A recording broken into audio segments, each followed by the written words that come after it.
Good evening, my name is Sushil Thapa. This is my third video.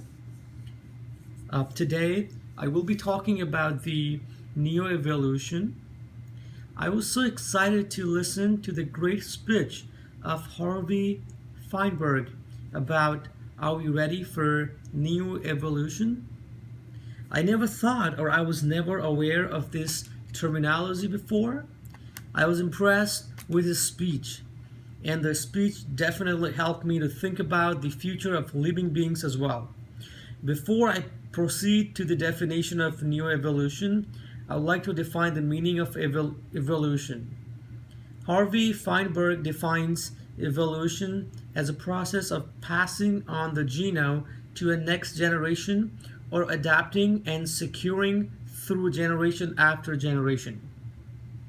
He compares evolution to the booster rockets that helps to boost the rocket into the space, but those boosters falls back on the ground.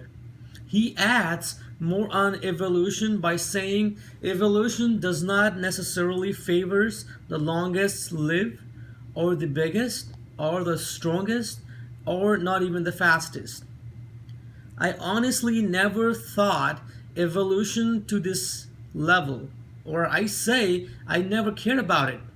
I felt more responsible after passing the good health to the next generation and the idea about passing a good life to the next generation. I truly believe that our child and their child deserve better health, better life, and better environment.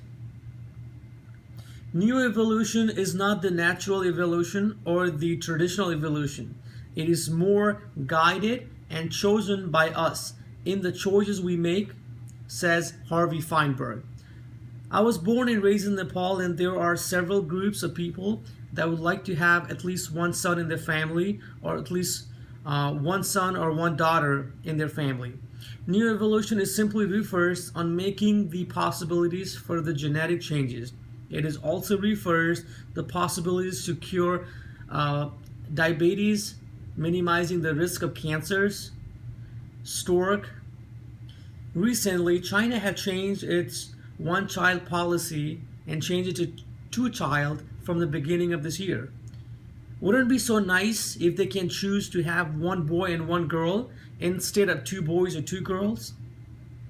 Harvey Feinberg also provided a great example of a Genie project that began in 1990, which took 13 years to complete and cost around $2.13 billion.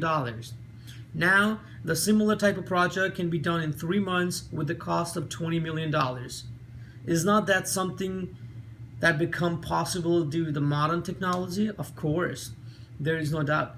There are many technologies that are altering the human being into a greater era, such as internet and television.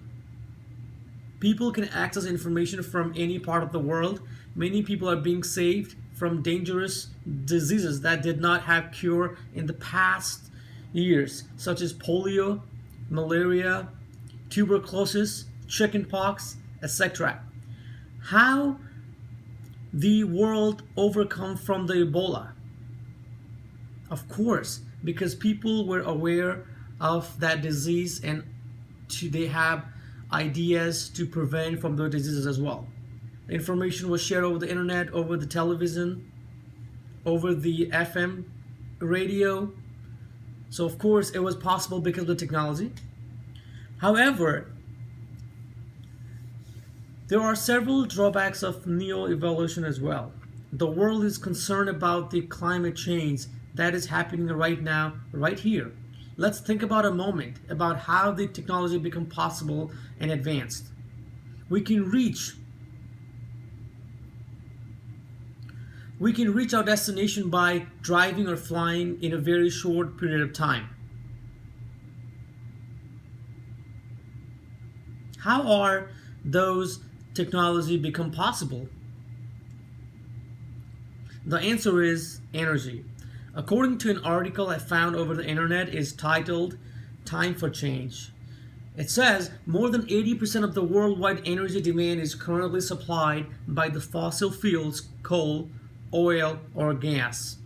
it will be impossible to find alternative sources which could replace fossil fuels in a short or medium term. The energy demand is simply too high. Unfortunately, we have already burned half of the fossils fuel from the earth.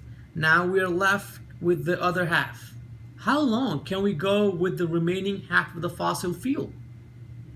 Neoevolution requires greater technology, but we are afraid that we will face greater challenges that can possibly destroy the Mother Earth than passing out the good health to the next generation, or passing out the greater health to cure, or greater technology to cure the largest diseases to the next generation?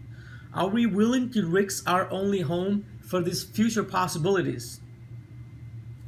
That's the question. Despite of all the disadvantages of the neo-evolution, it is our duty and responsibility to provide a better health, better mind, or better opportunities to our future children and their children. Who does not like to live longer? Who does not want to be healthier? Who does not like to prevent the risk of cancers? Who does not like to be more creative? Who does not like to be more attractive? We all possibly want these things to become possible, and it is only possible from the neo-evolution. Thank you.